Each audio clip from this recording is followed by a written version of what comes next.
ট্রেনটা থেমেছিল এক অজানা স্টেশনে। নাম চন্দ্রপুর। নামটা মানচিত্রেও নেই।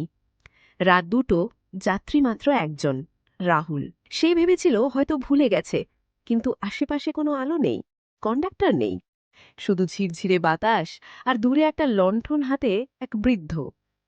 বৃদ্ধ বলল, এই ট্রেনে কে উঠেছিস তা জানিস?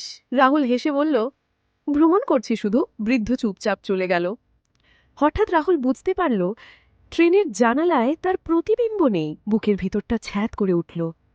ধীরে ধীরে মনে পড়ল, আজ থেকে ১ বছর আগে এই একই ট্রেনে ভয়ঙ্কর দুর্ঘটনায় সে মারা গিয়েছিল। এরপর কি হলো তা দেখার আগে, যদি তুমি তোমার মাকে ভালোবাসো, তাহলে এখন আমার চ্যানেলটাকে সাবস্ক্রাইব করে দাও।